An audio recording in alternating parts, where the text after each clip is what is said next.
our first hand commission meeting of 2026 to order.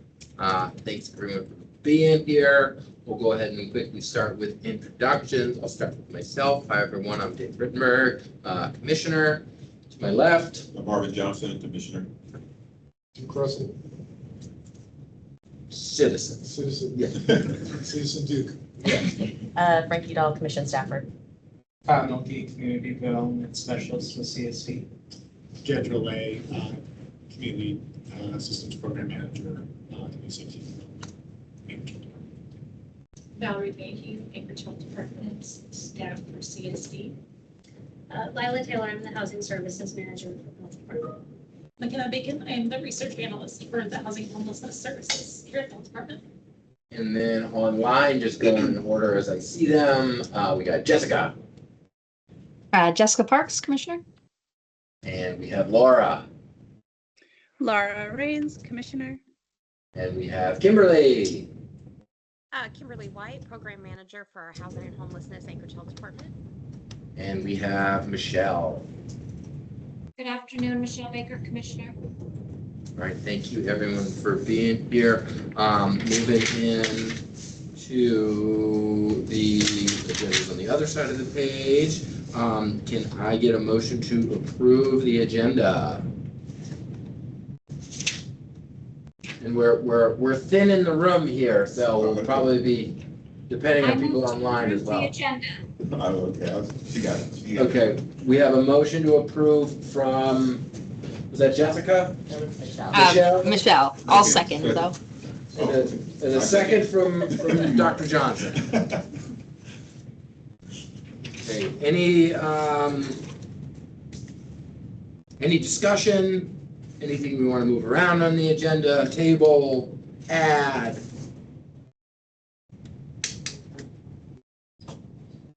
Anything? Any opposition to approving the agenda as written? Going once.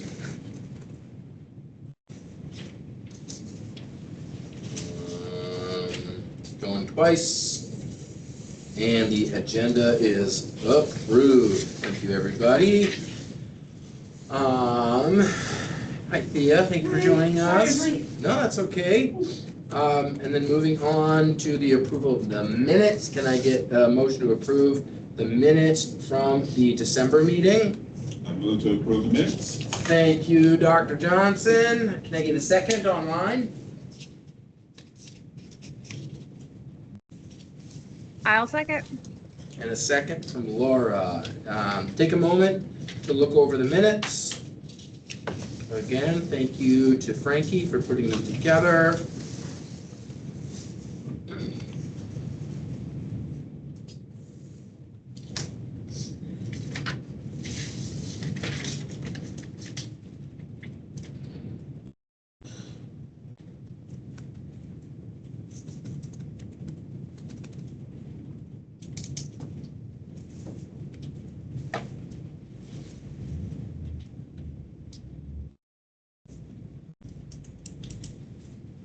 Any edits, adjustments?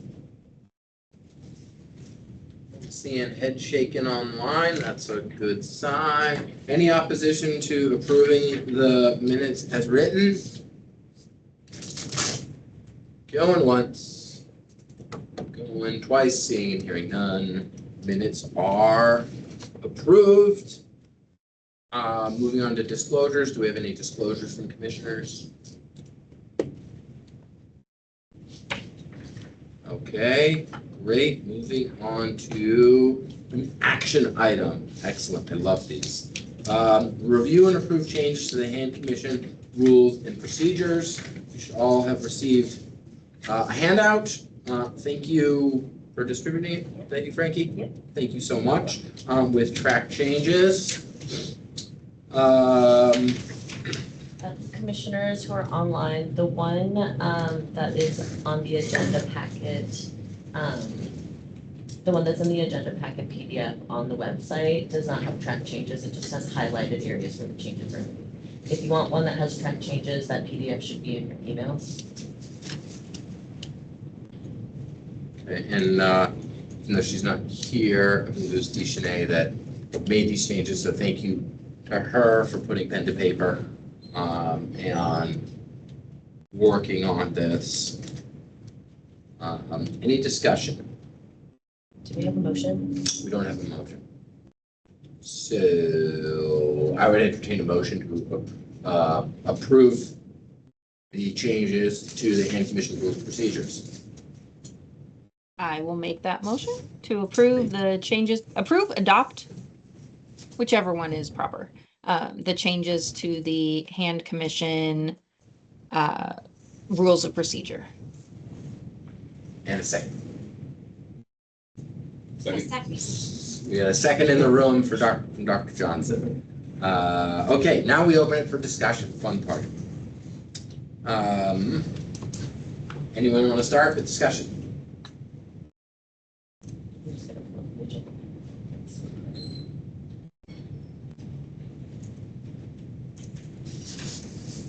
Jessica? See your hands Not up. necessarily a discussion item, but I just wanted to echo the appreciation for Shanae going through and making these edits and updates. I think it was something that just needed to be done, and I appreciate her taking that initiative and getting it done.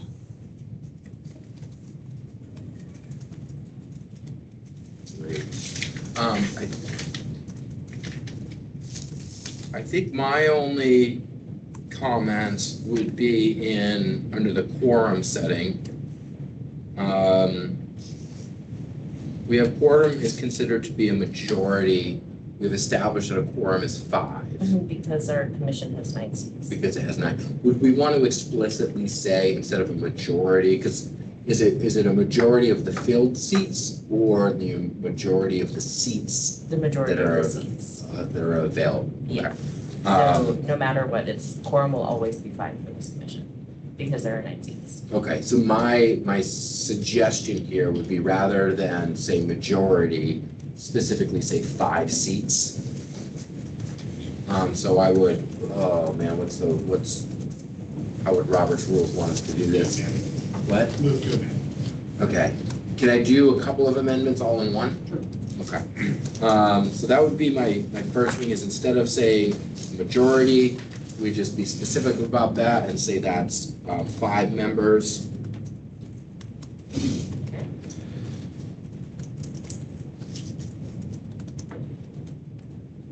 So we would strike most often and strike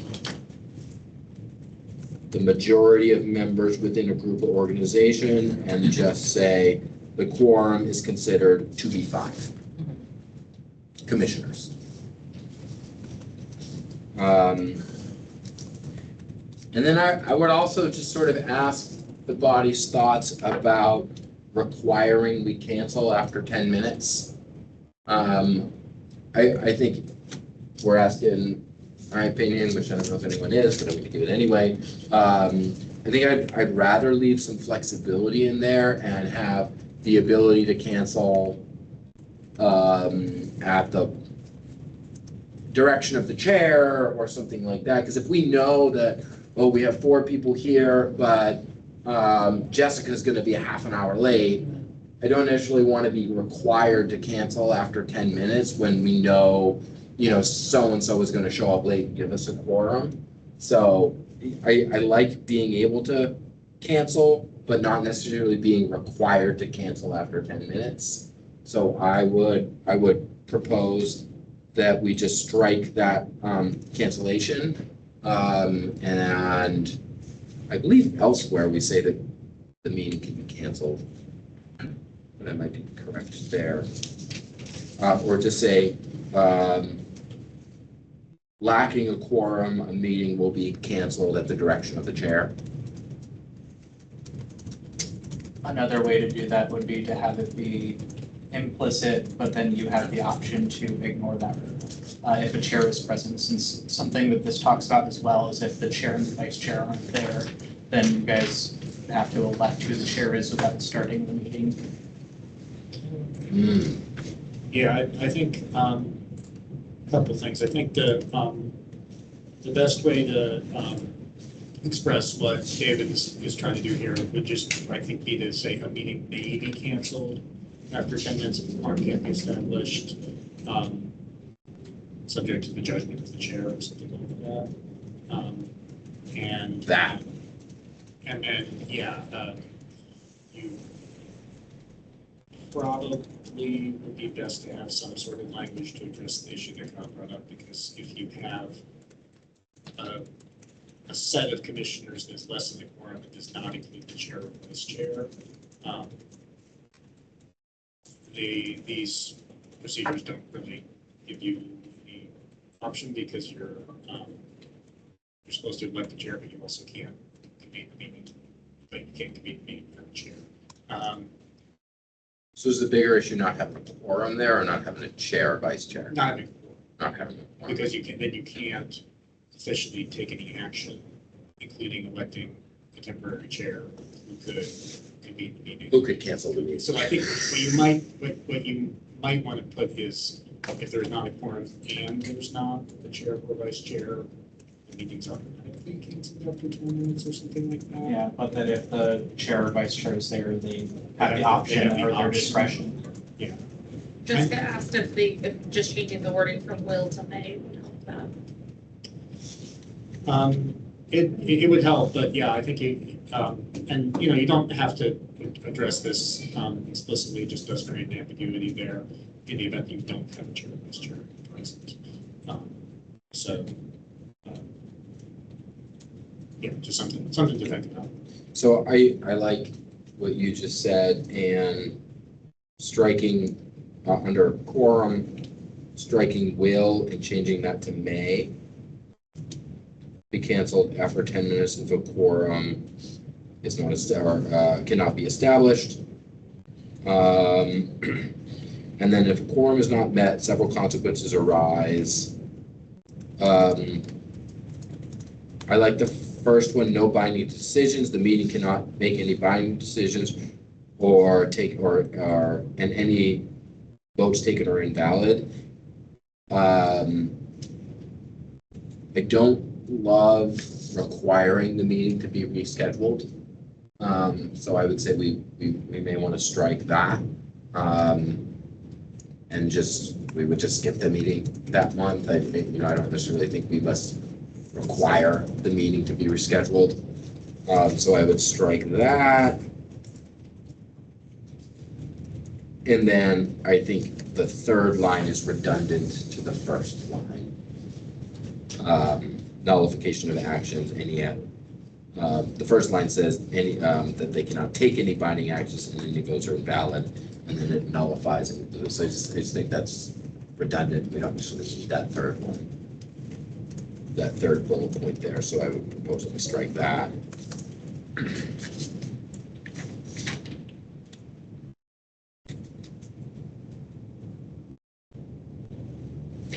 So Dave, I'm sorry, where did we land on that line where meeting may be canceled after 10 minutes if the quorum cannot be established? Were we going to add anything about if there is no chair or vice chair present and there is no quorum, the meeting will automatically be canceled? Did you want to explicitly add that, or just Where would we add that? just You directly could add it? actually add it in that same section that you just struck the two items from, about the consequences of not having a in fact, you might even put the line about the meeting may be canceled after 10 minutes. So a meeting may be canceled after 10 minutes if a quorum cannot be established. Then after 10 minutes, it's automatically canceled since you guys can't elect a chair. Yeah, yeah. So meeting may be canceled after 10 minutes of quorum. I'm just thinking right here. Maybe it's a meeting may be canceled if a quorum cannot be established, and after 10 minutes, if no chair or vice chair is present. are present, the meeting is automatically canceled. Jessica, what's the verbiage? Jessica put some verbiage in. Thank you, Jessica. Let's see what you wrote. Sorry, Rick. No, that's okay. I appreciate you. Thank you so much. Sorry, sometimes it's easier just to type it. Yeah. What Jed was mentioning about specifying that you have to meet quorum in order to elect a temporary chair. Would it be clearer just to add a sentence right there that says that? Yeah, I think. Or do you think it's that would be implied? fine, but it doesn't address the full issue because then, there's the quorum issue and then there's the presence of chair and vice chair. They're kind of separate things. So the question is what happens when both of those are the case. So this language would address one of those, but you need something else to address the other. So do we just want to do, first bullet is that a meeting may be canceled after 10 minutes if a quorum cannot be established subject to the judgment of the chair. And then the second bullet would be if a quorum is not established and there is no chair or vice chair present, then after 10 minutes, a meeting will be automatically canceled. That sounds good to me. Other commissioners, thoughts on that?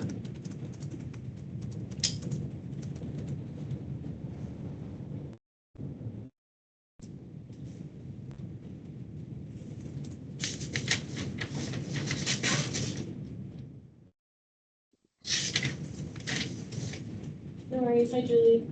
Hi. I'll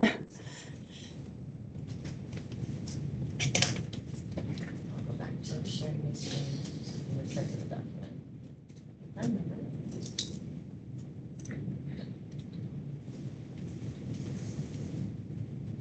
And then moving on to resolutions, if we're ready. Are we? We still need to, are you going to vote to approve those changes? In the document.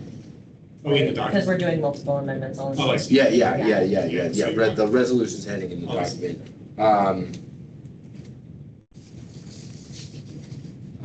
I would strike, so in the second line, strike the and change and replace that with a commissioner. And then strike the secretary as well. Strike and the secretary, because we don't have a secretary.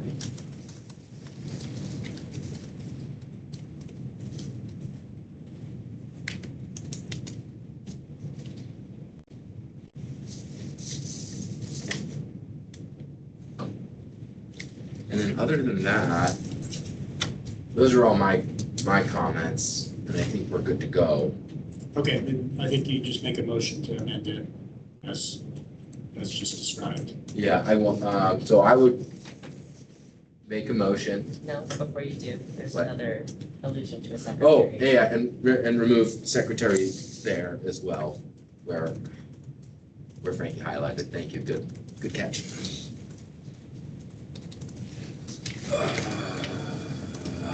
Do I have to say all of that, or can I just say as amended?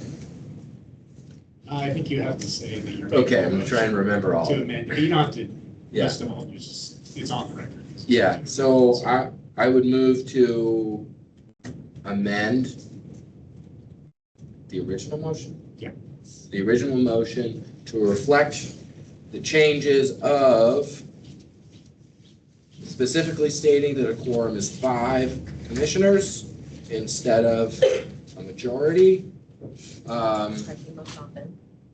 What? Striking. Yeah, striking most often and striking the majority of members within a group or organization, and replacing that with the quorum is considered to be 5 commissioners.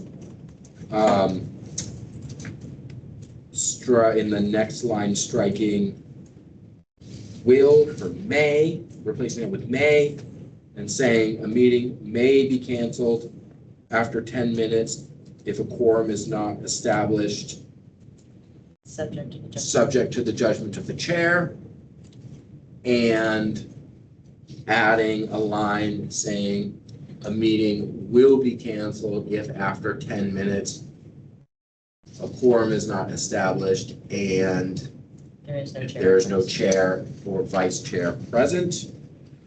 And then striking bullet points 2 and 3 under consequences. And then under resolutions, in the second line, striking the word "the" and replacing it with "a." And then striking the reference to the secretary in the same paragraph, and then striking the reference to the secretary under the agenda paragraph. Can I get a second? Can I get a second from Dr. Marvin in the room? Any discussion on the amendment to the motion? Any opposition to, we would be approving the secondary motion. Yeah, you'd be approving the amendment. Yeah. Any opposition to approving the amendment? Seeing and hearing none, the amendment is approved. Yay. Now we're back to the original motion. Do I need another I don't need No, another since motion. it's still on the table, Yeah. you could just ask if there's any further Yeah. discussion and if there's. Any not, further I'll- discussion on the original motion? Any opposition to approving the original motion as amended?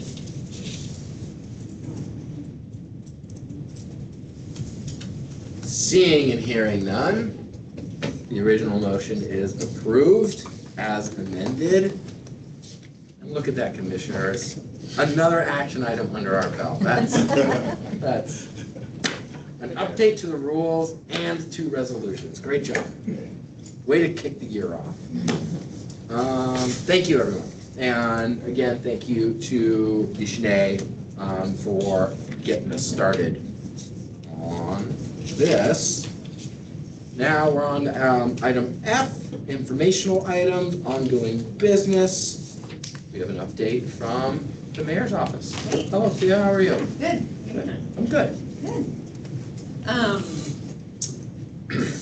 Lots happening as always. So it's been real cold, as everyone knows, and now it's real snowy. So we, during December, kind of steadily were adding beds at shelter to try and keep up with demand, and then right over holidays, probably starting at Christmas Eve, maybe we added some additional space to provide some overflow from the safety center, because everyone knows safety center is really where we try to keep as much availability as we can for people to go in 24/7 and any kind of first responder drop-offs. So we had a couple times over the last few weeks where that was really getting maxed out. And then, of course, with the really cool temperatures we just had, we wanted to make sure we had that space available. So we've had that second location open. It'll probably close next week. And then we'll be figuring out, basically we're just monitoring day to day to try and make sure we're keeping up with demand. The HOPE team and all of the outreach partners have been meeting on a daily basis, both in person and on Teams. There's been about 36 people joining those calls in the morning. Also coordinating with Charity and Mercy at Third Ave Resource and Navigation Center. That's been going for about a month now, that kind of coordinated daily work. So we're really, trying to grow it. And the vision is that we really have more providers present, on a daily basis, both at Beans and at Third Ave, so that we can kind of immediately connect people to resources. And in the really cold weather, Beans has been seeing a lot of folks. So we're kind of right now trying to make sure we're getting enough people there to connect and find out what people need and help them get where they can go. We also are doing, in that same daily meeting, really coordinating outreach, people who might still be, either camping or just out on the streets in the community. So we're all kind of working off the same information now and coordinating on a daily basis. I have to say that as we've been going out to kind of check out on, reports of a camp here or someone there, we're often not finding that many people in those locations still. We know we have a couple places where we still have people hunkered down, but I think we more have people around downtown, kind of out on the streets. So we've really been stepping up the engagement there, because obviously people are super vulnerable when it's this cold. The health department, also the clinical services team have been really stepping up their outreach to try and address people's cold injury and other kinds of medical needs, and just really doing that kind of triage and getting people where they need to go. We, on the micro units, we have another 8 units that are being built at the warehouse right now. I think they're probably done. And their plan is to get those out onto the site next week, weather willing. And then we just are waiting for one insurance document so that we can get the operator contract moving forward to the assembly. So we're still crossing fingers, hoping we'll be moving people in this month into those 32 units.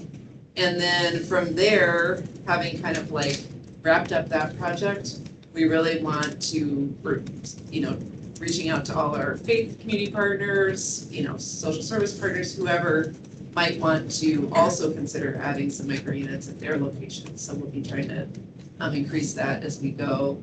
And then kind of our focus for 2026 will really be on how do we best serve people with really complicated sets of needs. So that's often who we see in our shelters, who we see on the street, are people who have a real mix of medical, behavioral, other types of needs. And clearly those are hardest to serve and often where we don't have enough capacity. So that's one big focus for this year. And then another one is just really kind of taking that one step up from the micro unit. How do we create more like quick housing units that are very accessible to people, whether that's little tiny homes or little tiny triplexes or more rentals or even, other micro unit locations. It's a pretty good summary of where we're at right now.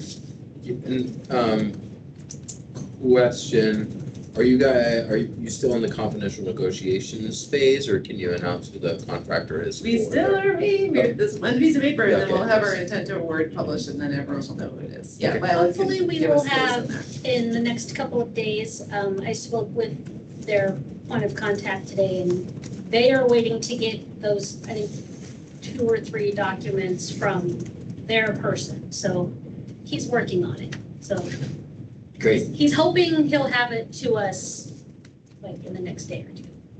great. Yeah, just curiosity. Yep. Any other questions from commissioners?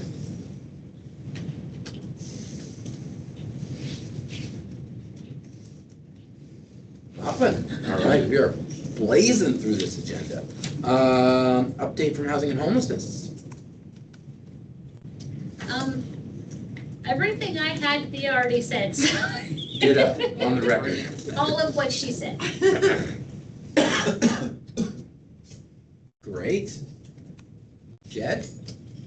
All right, we have a lot of stuff going on. It's been a little slower than it had been for a while there when we were doing emergency rental assistance and a bunch of additional stuff, but we are moving along. We did get our 2025 grants from HUD signed and in place, so we are ready to start rolling out those projects. We did get 2025 grants in place during 2025. This year was the first time in several years that's been the case. It was December, but still we did get them.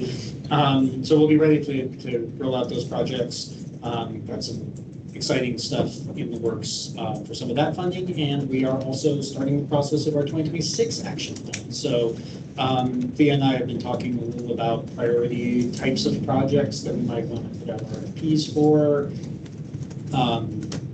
what the needs are that we're going to try to address using our funding specifically. So some of the things that she mentioned may be things that we put out an RFP looking for projects to fund. And if other people have ideas of types of projects that are needed that we could do in the housing and community development space, let us know, including public services. We also have a portion we can do for public services. We're interested in hearing the community's part. So let us know, and we'll have some proposals, requests for proposals coming out once we decide which types of projects we're going to prioritize this year. that's all those are the main things. We've got other stuff going on, but those are the main things I think that are going to be interesting this school. Any questions from commissioners? Okay, great. Well, exciting because we have a good chunk of time for this next conversation, which I'm excited for.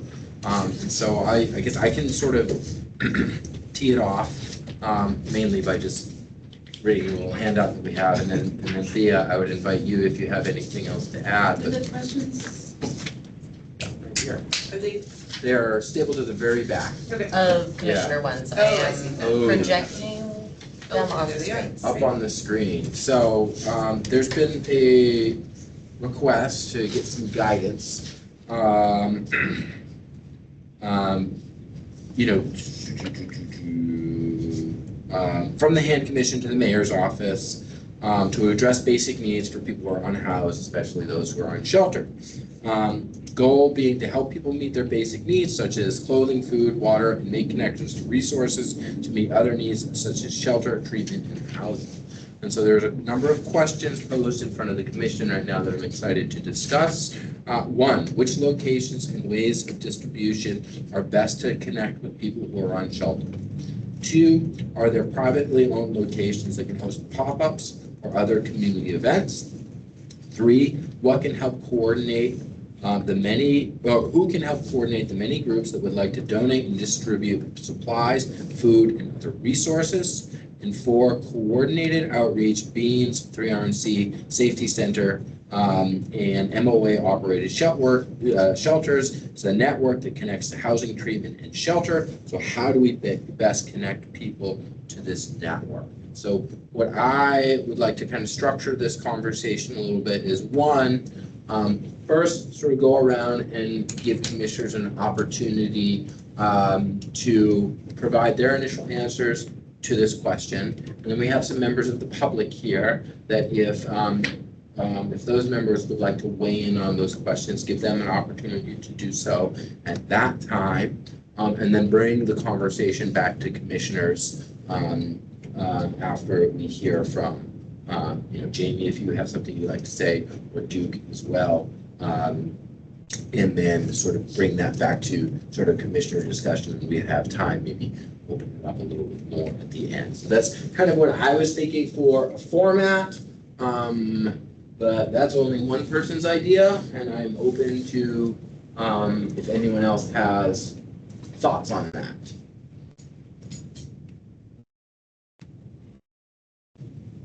Seeing and hearing none, I guess we'll just sort of open this up, to any commissioners who would like to speak to any or all of these questions, and give all commissioners an opportunity to speak.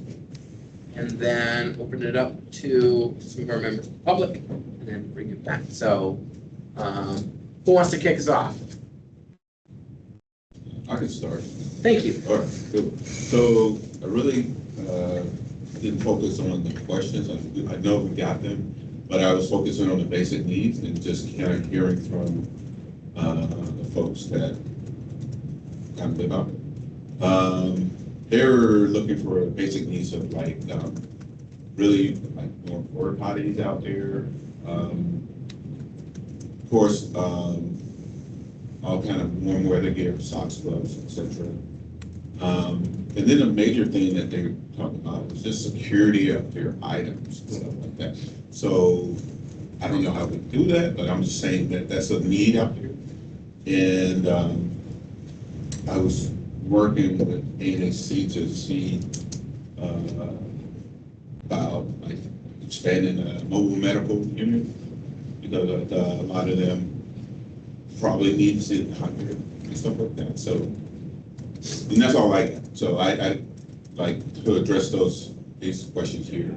I was focused on the basic needs. Yeah, excellent thing. And then I'd also invite you, Thea, if you have clarifying questions, because this is kind of direction and advice coming to you. Okay. If you have clarifying questions, please feel free to chime in. Other commissioners want to chime in? Julie? Yes, hello. I'll see if I can unraise my hand. I had a couple thoughts about locations and to distribute things. And one idea is Central Lutheran Church as a place to distribute things every third Saturday. There's a really big event that happens there with uh, AA meeting and a barbecue. It's called Eddie's Barbecue. There's a foot and wound clinic. So that might be a good chance to do other outreach. There's usually 75 to 100 people that come through. So that was just a thought. We're talking, when I say we, Central Lutheran is talking with a group that's doing soup kitchens to maybe have that service at Central. Um, and then one of our guests who's moved out and lives in the Spanarta area has talked about a lot of people that are in need there. So I'm just throwing this out as like a brainstorm. um, Senator Bowl is a location. I haven't talked to anyone there, but one of our guests works there, and just thinking of a parking lot that maybe there could be a pop-up place. I don't know. I was just throwing out an idea. So that's kind of some thoughts, Yeah, that's. thinking of different locations, but I don't know. Thank you, Julie. Jessica? Wait, can I just ask one Oh, question? sure, we have some Sorry. follow. So Julie, when you're talking about Spinard, and Center Bowl, the, like, the reason you're pointing out Center Bowl is because it's just because of the location, or are there other things happening at Center Bowl that you think would be like good draws? Well, it's has to do a lot with our guest who's moved out. So we did have a guest in our backyard that's moved out. He works at Center Bowl. And so that would be my connection to find out. And he has talked with us in our backyard about he sees the need of people on the street in that area when he walks to work back and forth. So that was the reason. I mean, I have not officially talked to anyone, but I just thought there are people that walk around in that area that are walking to keep warm. And maybe the owner of that would be willing to have a pop up there. So that was just a thought. Yeah. Any other?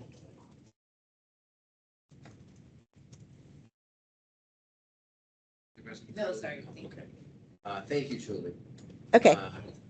Jessica, I see your hands up.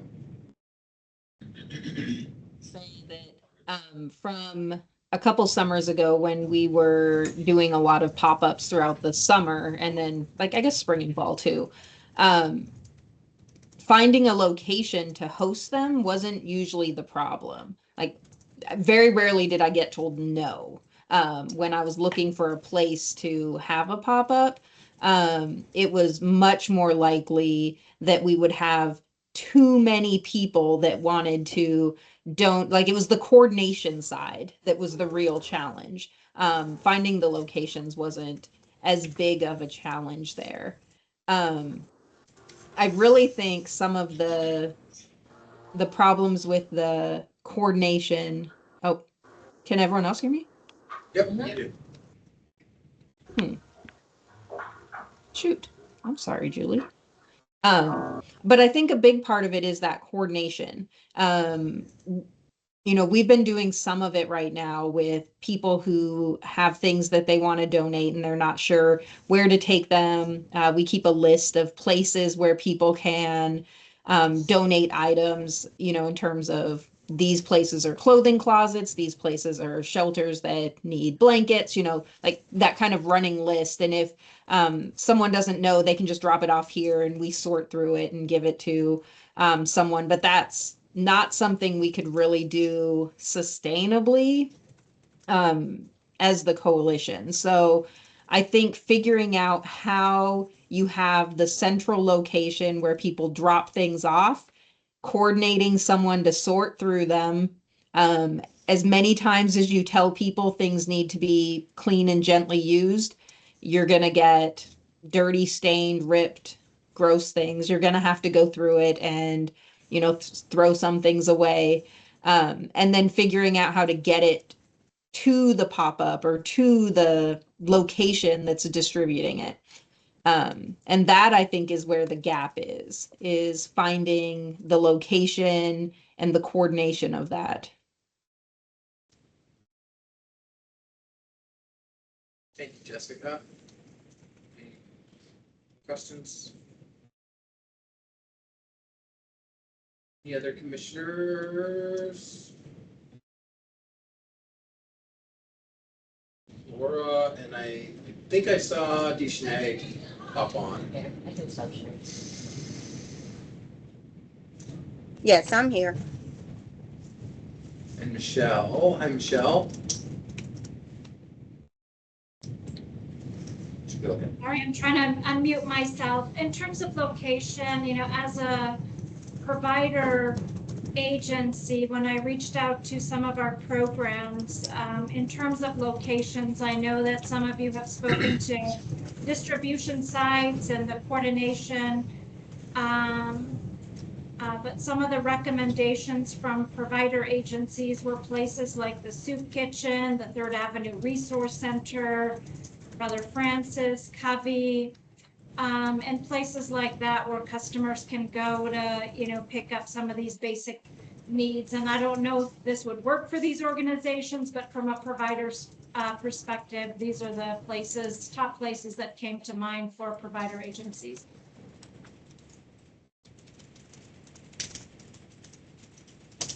Thank you, Michelle. I guess, Laura? Hi, yeah. I am right with Jessica on the same wavelength. So the thing that keeps coming to mind with me is that the parceling through and determining what donations are good donations is not a quick task. It is a thing that, as an organization that accepts a lot of donations, we do have to spend a good amount of time going through what's good, what's not, washing things that should have already been washed. So I think this is like a two-part piece in my mind, or like the struggle I see with this, maybe growth point I see in this, trying to change some of my language. Anyway, so part of the like growth point I see in having this conversation is that like this seems to me like a two-part like communication and like organization piece, right? So like this is, people need to have the information to know where it's going to be, even if there's multiple locations happening potentially. But then like there has to be somebody who navigates all the like the planning, the organizing, the setting up, the managing volunteers. So this is like, I'm thinking through the like, what is the actual capacity of this? And I love it and I want to make it happen. Don't hear me wrong on that. But like the human power and the like operations piece of it is the thing flowing through my head. Oh. Yeah, I would thank you. Any follow-up there? I would chime in there as well. I agree that I see this as kind of twofold, maybe even threefold. There's the collection of the stuff and the sorting through the stuff. And, that's really the hard part. The distribution piece is relatively easy because that's something that you can easily find organizations or volunteers to be able to do. But then there's also the communication to the community about what's going to be available there. So it's almost, it's a little bit challenging because it's multiple different organizations that we're talking about, or multiple different locations. So it almost seems like there needs to be like a central clearinghouse or an individual that's either housed in an organization or housed in the health department or community or whatever, that's able to sort of be that that sort of central pivot point for it. As far as locations, I think wherever we can couple meeting basic needs with access to deeper level services, I think oftentimes, part of our philosophy at the Resource Center is the basic needs get you in the door, right? And that's what attracts people down to the space. The connection to deeper services gets you out the door, right? And so whenever we can connect those basic needs services to deeper level service, so 3RNC would be a good distribution point for that. I think for we've talked about food and some of our challenges with that there, but as far as warm weather gear, and other those things, there absolutely can be a space for that. I would also be curious about talking to community councils, and there's a lot of business owners or people that may have a parking lot or people that may have a property that would be willing to host a pop-up.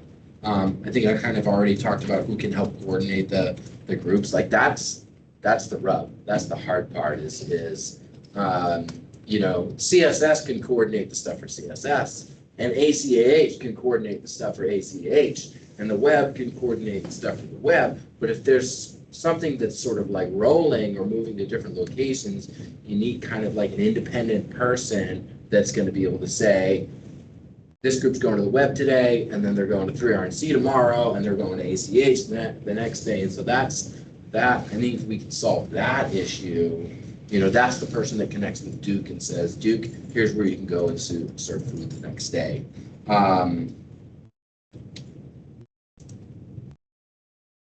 Yeah, and then I think best connecting people to that network. One is people come in to meet their basic needs, and so make sure people have the ability to do that, and then really trusting and encouraging the providers that are there to engage people actively in those deeper level services.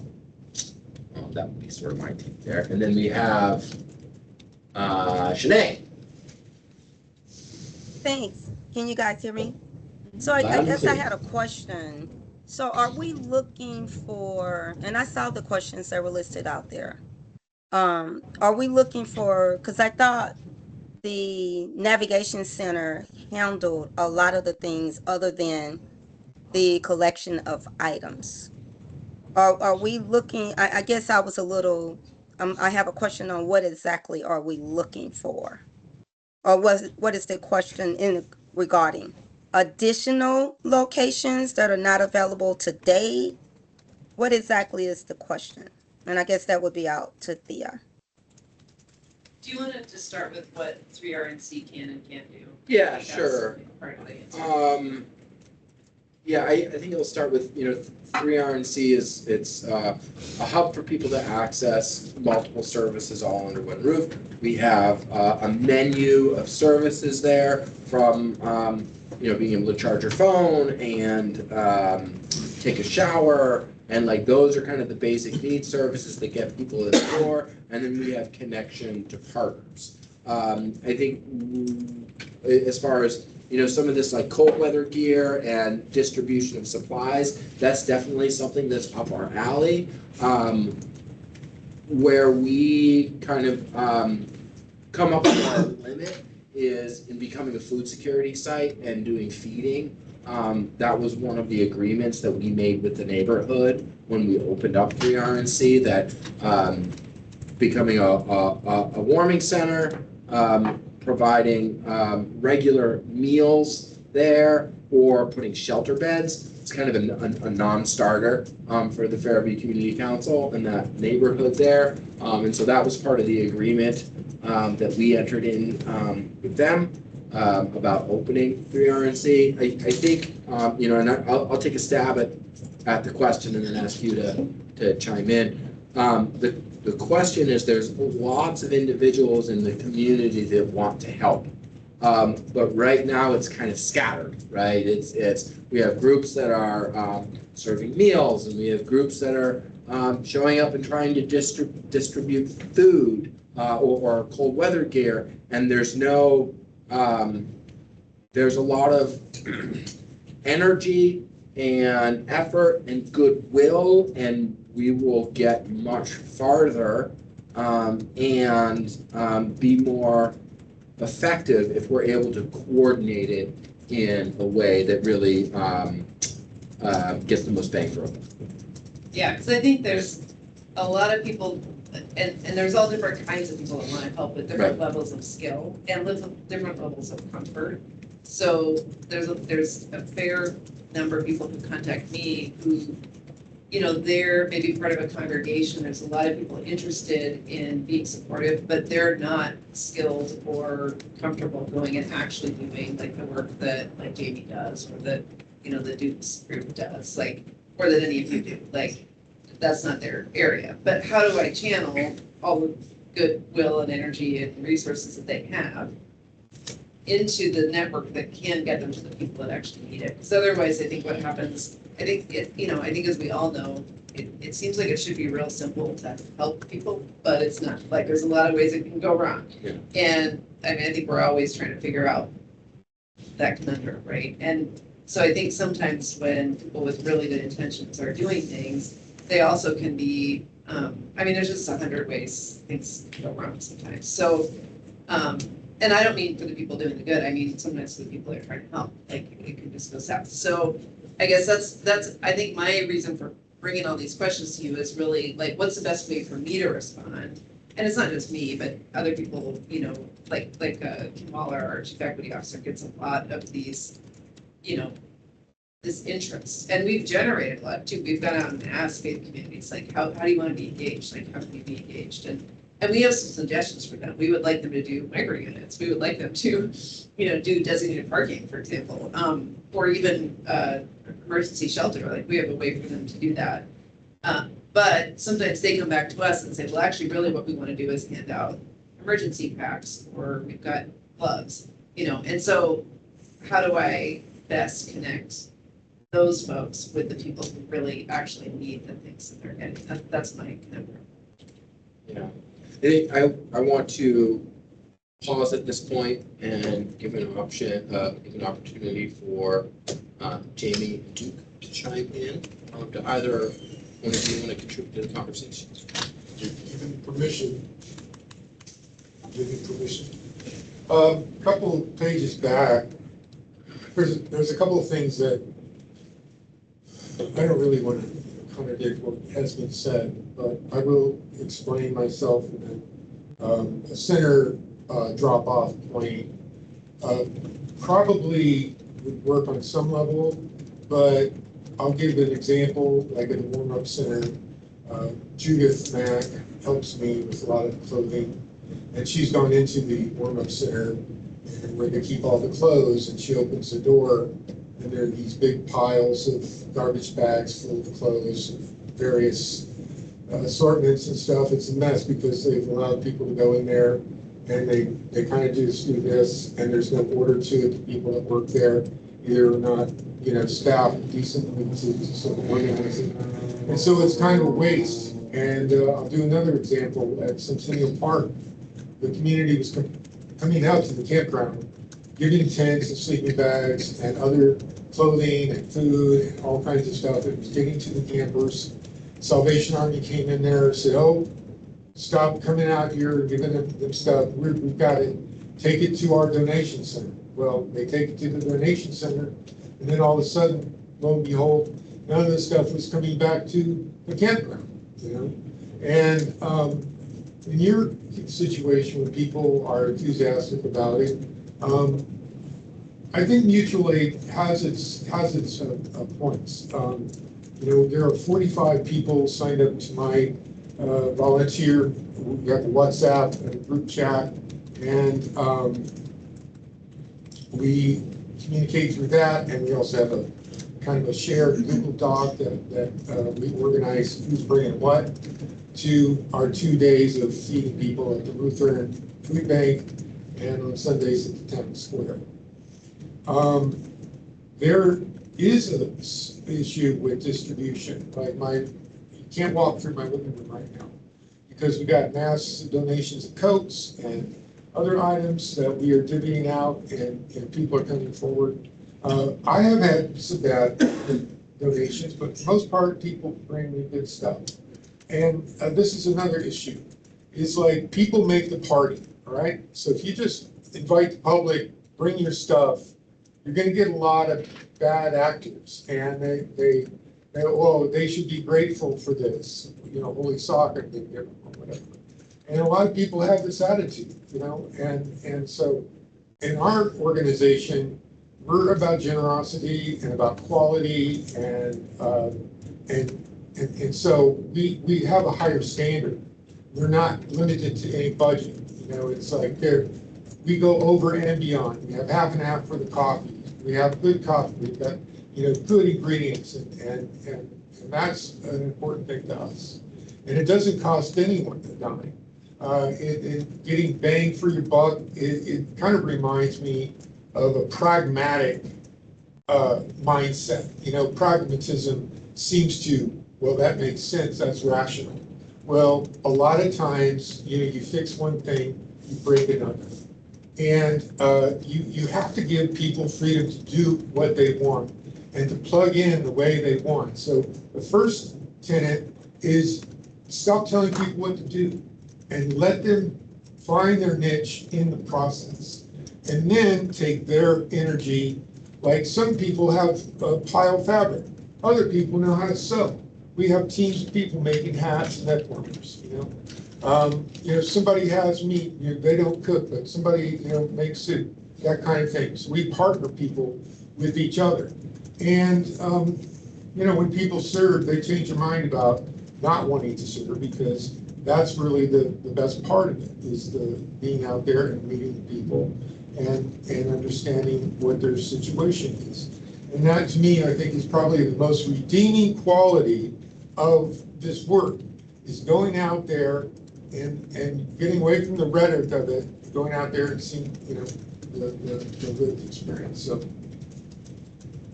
those are my immediate thoughts. We are having trouble finding people because the camps have been abated and it's been scattershot everywhere. So that's why, sorry to say, we're still at Town Square. We want to change that. We want to, make you happy, because I know you're not happy with us being there. The Lutheran Church, working with Teresa Brown from Acre Gardens, she does a free produce thing in this fall. It was super successful. She's got connections. And farmers out in the valley have literally given her tons of root vegetables that she gives out. She does little cooking demonstrations, and people have lined up for that as well. So there's a lot of creative things that we can do and making it fun.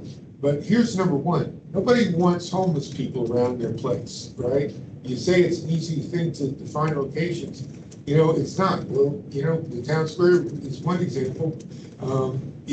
If we set up at Roanoke Farms, which seems like a pretty good place, it's so cold, people aren't really walking around. The church that meets at the library rents the library for a couple of hours and serves breakfast. But maybe we could, tag along with them, and they could get a break on rental or something like that. We served the warm-up shelter at the bus transit center last night, and because nobody knew that we were going to do that, they were kind of being told to call the cops and get us out of it. And we finally found a place where we could be, and we served fresh salmon and rice dinner to about 35 people. And hopefully that made the night inside that place, go a little smoother. So we're trying to find locations where people are at.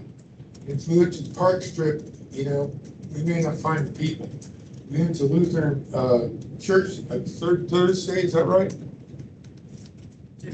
Third Saturday. We'd be open to that too.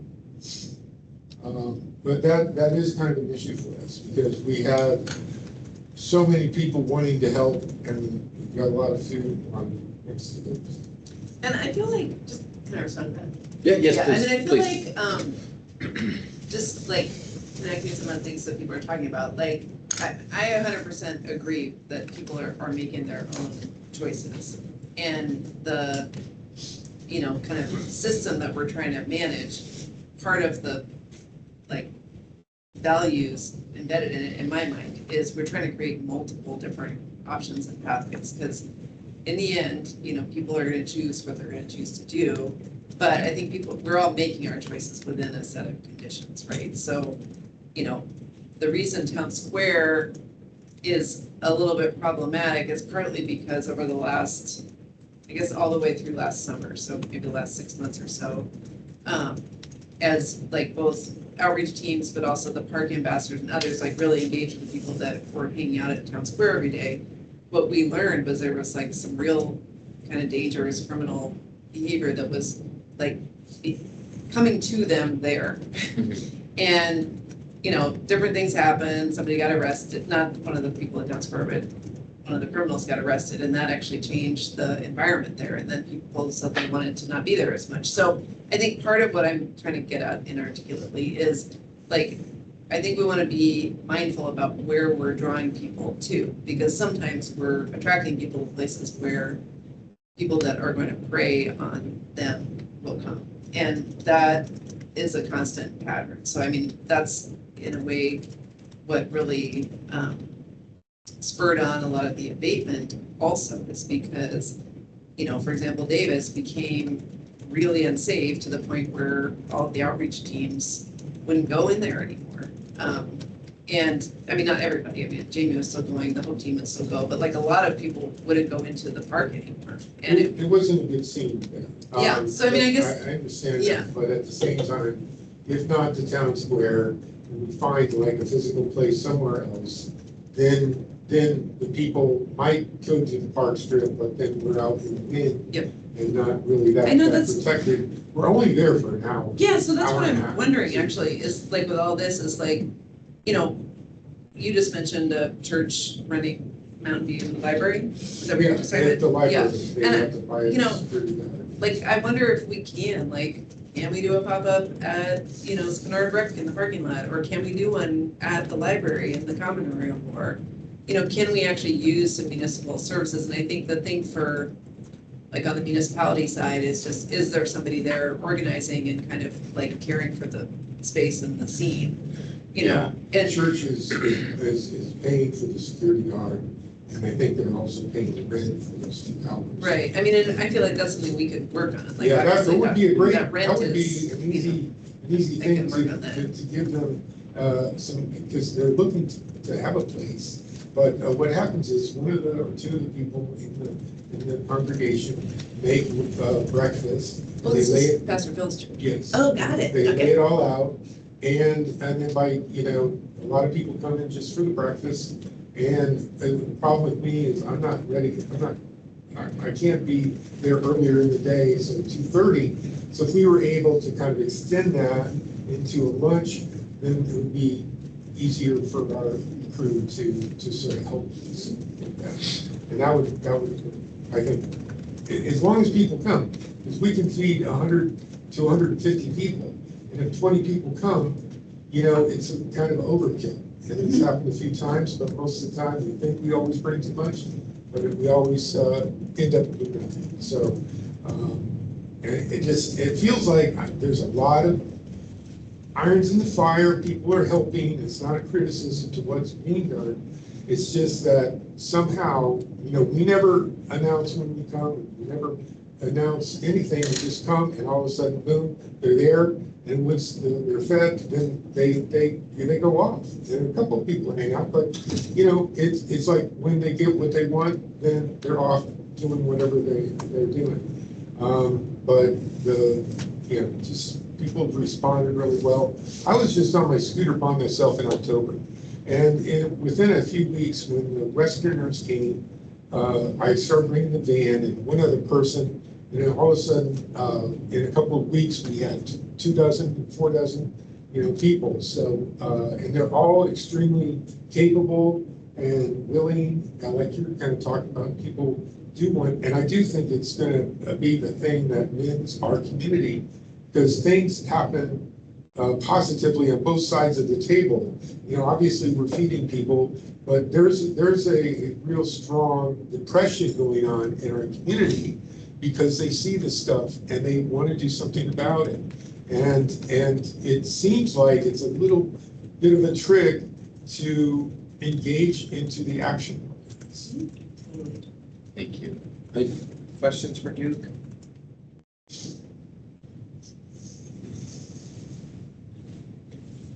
Jamie? Been going for a while, hours. So, you know, Duke knows. And so I'm gonna, Yeah. I'll just say we'll keep this part going until 5:20. Sure. And then we'll do Okay. closing comments. Okay. So, yeah, trying to narrow the scope of this thing. So, policies, I've spoken to this at length any number of times. Policies determine who lives, who dies, you know, who essentially gets out of homelessness, who doesn't get out of homelessness. And so, yeah, there are a lot of things going on there. I've seen bad policies, and they've sort of been promulgated over the past year. When you displace people endlessly, don't be surprised if you can't find them, or it's not easy to take people things. And then it just becomes that much harder because you can't go a million places, and it takes time. And then also on top of it, you know, I watched this play out with the Typhoon Belong situation where they got the gold standard. It was, you know, good care, where you put in the Elastic Airlines Center, Vegan Center, you know, and then Red Cross, World Health Kitchen, I think it was, and good food, not used donations, new donations, stuck in hotels, then put in apartments, and it was treated like disaster relief. And so the people outside, they're not getting the same standard and level of care, which means they don't get things. And then how they are approached is with law enforcement. And, you know, I don't see anybody in this room who has lived experience, whereas, you know, had a certain amount of time outside doing outreach, and that is part of the problem. Is people are making decisions on how they see things, not necessarily on how people outside see things. You know, if you see law enforcement, you are not going to approach. You're not going to usually get in a car with law enforcement, because if you go into a shelter, first you go into the hotel, and then you get kicked right back out because you have a curfew, or maybe the staff don't like you. Then what ends up happening is you are right back outside, and you've just gotten into a car with law enforcement, or you've just spoken with law enforcement. And so the simple fact of the matter is, you're not breaking up any of the criminal element you really think is going to be out there, but what you've done is made it that much more difficult for people to get things. You need to separate law enforcement from outreach. It's not right now trauma-informed care, it's trauma-induced care.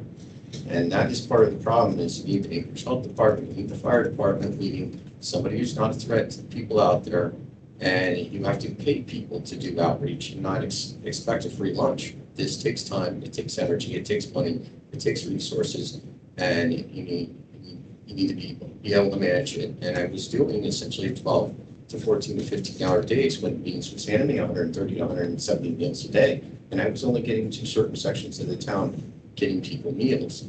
If you talk about centralized points where you want people to get things, it's not efficient. Not only that, but the problem is it takes a certain amount of calories to be able to go from where you're at to get to a point to get food. In that process, somebody may steal your stuff or burn it to the ground. They're not getting access to healthcare and other things. You need to be able to go out with outreach to identify the people who actually need care, and then you know, maybe get somebody to actually physically take them to the hospital because they're not able to do it. And so the whole team sort of is, you know, what they've been doing is doing that, but by simply having law enforcement attached to it, people are not going to get care because they will back off and will not, you know, approach. Can I pause right here? So just to be clear Yes. for anyone listening, like when I mentioned that we have a morning meeting, again, we have about, usually in a room of meetings, there's probably 10 people there. And then on the Teams channel, there's another 30, I think today there was actually 36 people on Teams. And out of that group of people, there's one law enforcement officer, which is Officer Ruth Adolph. And in her role at the police department, as a member of the HOPE team, she does not do actual enforcement. So she's there to do outreach, engagement, And That's even though I what think the it's absolutely agree with you that It's human intelligence, and I that's. think absolutely agree with you that Yeah. some people are less comfortable around law enforcement. What we've also learned is that some people very much appreciate developing a relationship with a law enforcement officer because they themselves are victims of crimes. And without that trusted relationship, they're not able to report those crimes or get free from that. So I just want to be clear about Well, what we're can actually I doing with Can I outreach. clarify something because I go outside? And I don't mean this badly, okay? I'm just saying that if you interact with law enforcement outside, you can actually end up being, the future victim of a crime because you have. And Yeah, I so, hear you. so what I'm saying is, you separate law enforcement from outreach. You have the fire department, you have the health department. You pay people like me. You go out, you build the trusted relationships, and then when they trust you, they tell you things. And then it doesn't become you're reporting something to a police officer. It means you're reporting something to somebody who's a friend who may have the ability to actually tell somebody something if they want to help that person. And what you're describing is what we're doing. And you're diffusing it. But We are, then that's what we're doing. but the MDOT thing is more or less tacking all of these things onto a law enforcement operation. And it just is not right. It needs to be done by here. This right here is not a conversation. Sure, about sure. MDOT. Okay, And I but think- I'm talking about bringing people basic needs services. If I may. Yeah. I mean, I think you've done a very good job of identifying some of the issues. What I'm really interested in hearing you speak to is some of your solutions to these questions that are on the table. Yeah, the solutions are, you hire people to do outreach. It has to be similar, whether it is to one of the crisis or home team, but you strip the law enforcement part from it. You go outside, you meet people, you do it on a daily basis, and then you're able to identify people because they're not gonna be able to get. How does that leverage Okay. the volunteer groups Okay, in so the the community volunteer that are groups, trying what you to need donate to and do. provide for these Wait, basic the volunteer needs? groups, you need to do. Isn't necessarily about outreach, it's about leveraging groups that Yes. want to help, So- that are not paid staff. Sure. Right, we're talking about groups like Duke here Yes. and other individuals that are doing clothing drives and doing food drives and warm gear drives. Okay. How do we better coordinate that? Okay, so part of what's going on here is people have been spreading. It doesn't mean there are less people out there. They are just jumping in and out of houses and trap houses. And there are any number of ones where I know they're at. But what I'm saying is, if you want to make it easy for distribution, you have to have places where people can go without being a criminal, because right now you can't pitch a tent without being a criminal. And that means you need to do the sanctioned camps route. And then you provide people that can get access to things at those locations. It's easy for the providers to provide pathways out. I'll just give you an example right now, okay? And this is not specifically to distribution. What I'm saying is, okay, Alex Hotel, they've introduced a policy now where they kick you out after 90 days. And so I know somebody who's literally trying to get out of it and employed, and now he's going to be put back out on the street, and he's trying to improve his life. And so this is part of the problem, is that there just does not seem to be pathways for people to elevate themselves. And so they're right back out there, and so you're cycling through people that have bad experience and go back out, and they just go to win. So distribution, if you're looking for distribution, you need to sanction camps, if you really want to solve the problem. And Sanction camps? sanction camps, and I've tried talking about it, for 5-6 times. And I know. I went to all the well, meetings and it was a joke. But I'm saying I've gone to any number of meetings, and the point is the political will is not there. The lawyers are telling people not to do it, but really there's not going to be enough money, and then you need to have an area for people to go, and then you provide opportunities for people. Meanwhile, you improve the standard of care. They can get access to medical care and all of the other things too. And a lot of times what ends up happening is people let their medical problems go. And so they get to a point where they finally decide to go and get care, but it's too late because they don't have preventative care. Yeah, that's a question. So just to be clear, there was a sanctioned camping task force, I think that's the one you're talking about, Duke. And the report that produced is partly what led to us to make the microunits project. And as I mentioned earlier, our next phase of the microunits is to get them in many more locations where people will be comfortable staying, and I think even that task force recognized that there isn't a way to be safe in a tent. You can't secure your belongings, you can't secure yourself. So that's why the microunit is like one baby step up from a tent. trying to keep it as low tech as possible. So I just want to be clear that we didn't ignore anything. We're not assholes. We didn't like decide not to do stuff. We're doing the things. The microunits project right now is basically attached to substance abuse treatment. Correct. But the problem with this is that there are people, they still need to go somewhere without becoming a criminal. And so substance abuse treatment, for anybody who knows, it basically is only successful if the person wants to do it and buys in.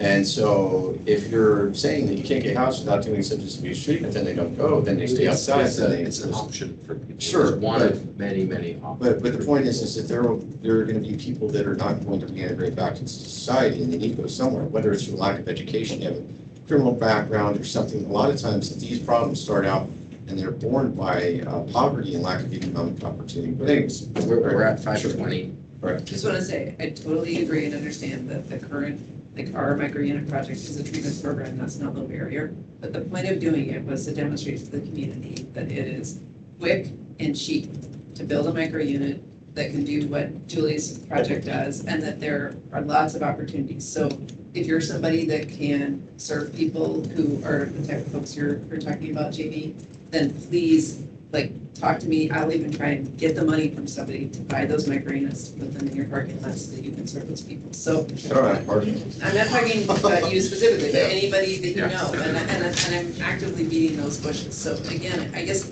I'm saying that, Jamie, because I'm with David. I want to hear solutions, and when you come at me in particular as if I am either an idiot or have bad intentions, it really puts me in opposition to you, and I don't want to be in opposition to you. I know you're a super skilled, committed, like worthy, active, engaged, valuable person in this, and so I don't want to be in opposition.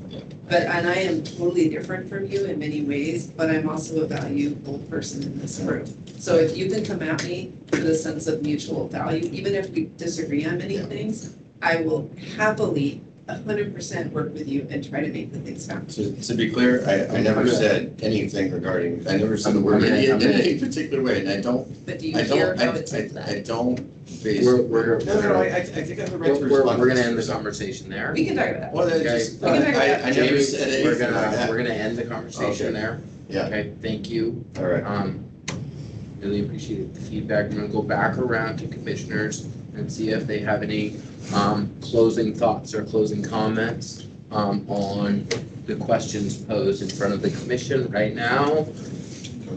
Nothing from Dr. Marvin online. Raise your hand if you have some closing comments. And I see a lot of activity in the chat, so thank you so much. I will condense that and send that out to commissioners. And Frankie will condense that and send that out to commissioners and then include Thea as well. Any closing comments in the chat? Yeah, what about Okay, nothing online. And I think I will just say, whenever we're having these conversations, you know, that it does seem like, you know, a big gargantuan task to coordinate all of this. But then, you know, I like to think of what's the low hanging fruit. And I think potentially when I'm thinking of the low hanging fruit, there's a lack of information to provide that to coordinate people. And I think what might be helpful in the very short term is one pager or some sort of document that says this organization can receive this type of donation and support this type of activity.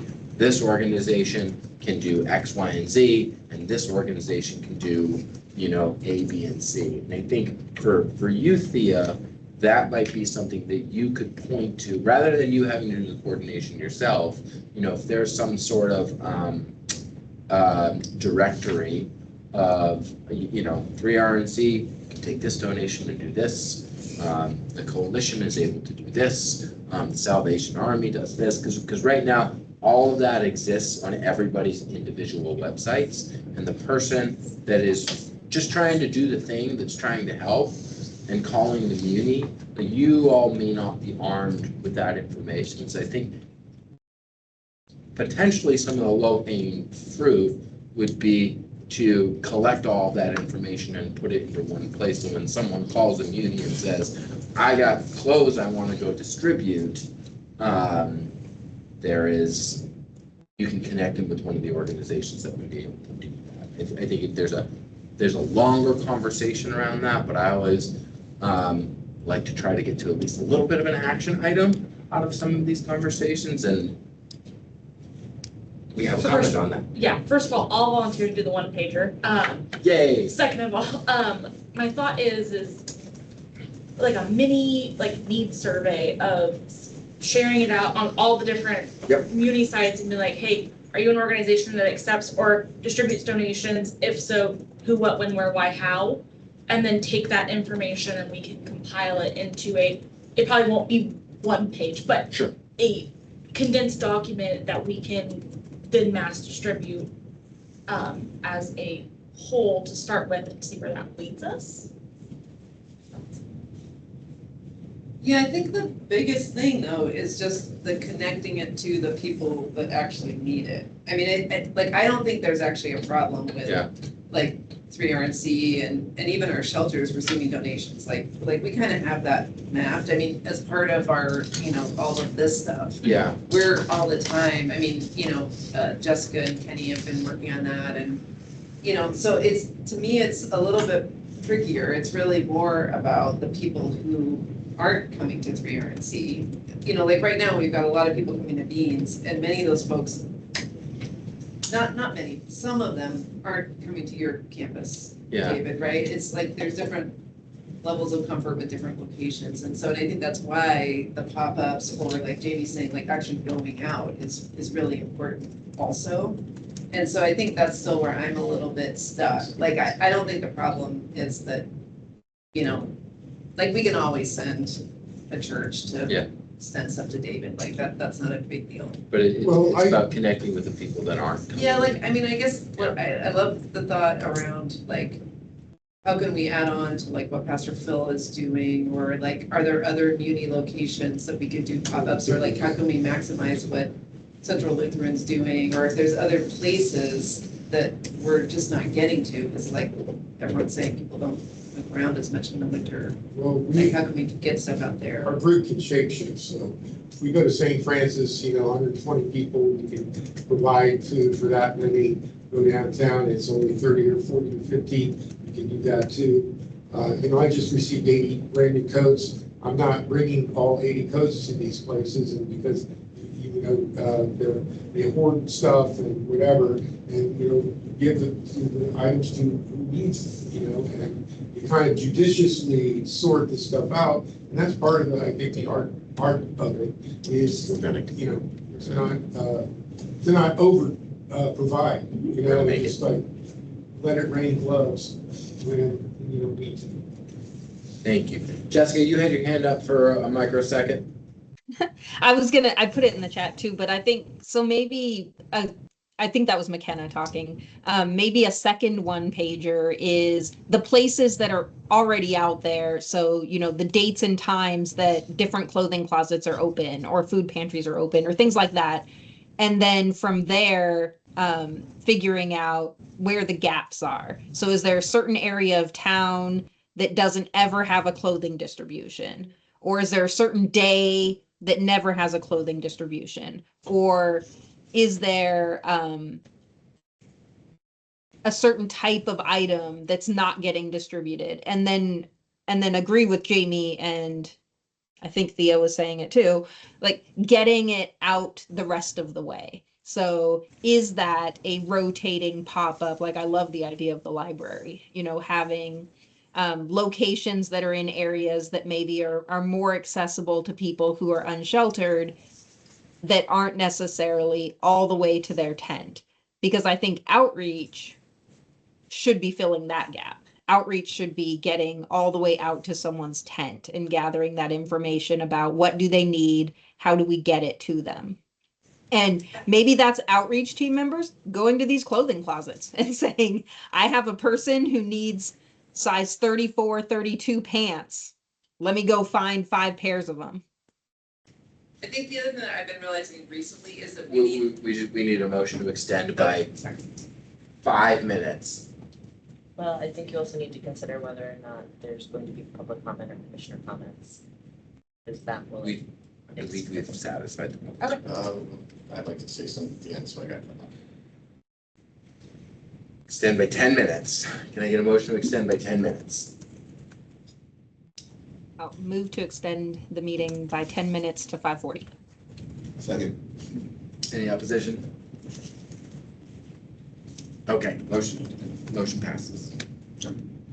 I just want to say that one thing that's been coming up recently is, and the library is a good example, is that where we used to do a lot of outreach because we had camps where we knew people were outside, we now actually need to do a little bit more in-reach. So like, for example, I met with the librarian this week, and she would like it if we could figure out how to do more in-reach at Mountain View and Lusac so that people are coming, because they're coming inside, which is You're great. talking about Ray at Sterling.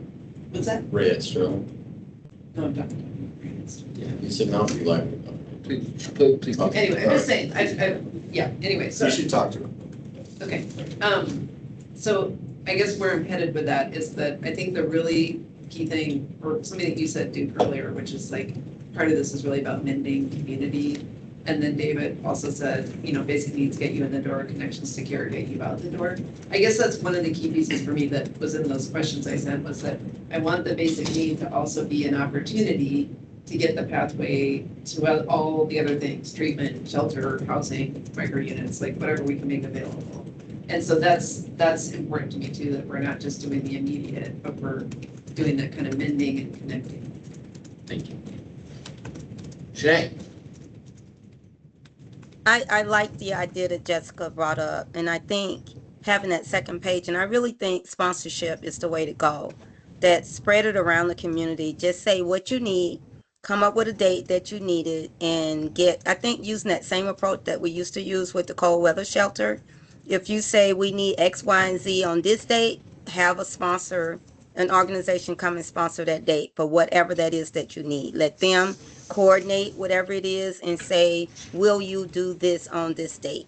And just have several different organizations sponsor those activities at whatever location you have. And if that date is published, then whoever shows up will have access to whatever is there for that date. Thank you. Okay, wonderful conversation, everybody. Appreciate all the engagement. At this point, we're going to move to general public comments. Duke, do you have general public comments? So I'm passing Jamie. I might, but I don't. Right. Okay, thank you. Just seeing if we got one or two. We're gonna get the timer going. And take it away. So I'll wait for the gong at the end, but more or less, I think this is my last time here. Unfortunately, these sorts of things, like I said, it's a bit of a resume builder, and people talk and they talk, but people aren't really listening. And so the reason why homeless people don't come to these things or come to assembly meetings is because they show up, they say things, and then they're not really truly listened to. And so they just look at it as a waste of time and they check out. I've been doing this for like 2 to 3 years, doing outreach. I've been paying to do it. And literally, well, there are any number of people that are in offices doing Zoom calls or showing up occasionally. They're not actually going outside too much. And so the simple fact of the matter is people need help and they're not getting it. And I've been doing this and I'm still not getting any respect for it. And so I don't feel respected and valued. And I think I'm checking out. I did not call Missy Adnuk an idiot, but I do believe she's tone deaf. And so I have tried to talk to her any number of times. And I brought Mayor Davis Park to try and talk to her one time. And he walked out the door after 5 minutes. Because he was trying to explain how to keep people alive. And right now, the policies being pushed are punitive ones. And I know I'm not making friends doing this, but unfortunately, I've about hit my wit. Nobody's really listening. And so, yeah, I wish you luck. That's all I can say. It's not the point of checking out. So, thank you. You're welcome for public comment if you'd like. Yeah, I say that, I feel Jamie's pain, but, sometimes you gotta get down off the cross, because we could use them, and there's times where, there's only so much that we can do, and we have to balance this, because it is, something that can really suck us in. And when you're out there in the camps, you see these situations that take place, it hits your heart pretty hard, and you want something done about it. And I think from the perspectives of the city government and stuff, they're having to approach it from a much different perspective. There's lawyers and there's limitations and different things. But we as kind of wingnuts out there doing it, we're not limited by that. And it's not to say that they're not doing good by it, but we have our strengths, they have theirs. And it would be great to be able to align, because I do think we're better together, and not to take these things too personal, and just remember kind of why you do it in the first place. And I respect what you do. I love you, Jamie. I have met so many wonderful people on both sides of the table. It's been very rewarding, and that's why I keep coming back. And like I said, if somebody were to come to me and say, look, we have this situation, I could get a group and boom, over we go with stuff. But again, it's all a learning situation. I like to stay creative with it. We don't have to get dour in it, and just accept our results, or the things that we can't house everybody, but we house some. There are some pluses along the way. It's not like we're not doing any good. So that's pretty much it. Thank you, Duke. I appreciate those words, and I think it's important to remember that we are all trying to row in the same direction, and it's not perfect.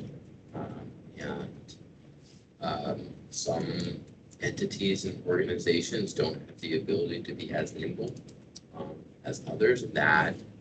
That can be frustrating, but everybody is in this room because they care. And most of and all of these commissioners have dedicated their career to trying to solve this issue. And I think it's important to not lose sight of that. So with that, we'll move to commissioners' comments.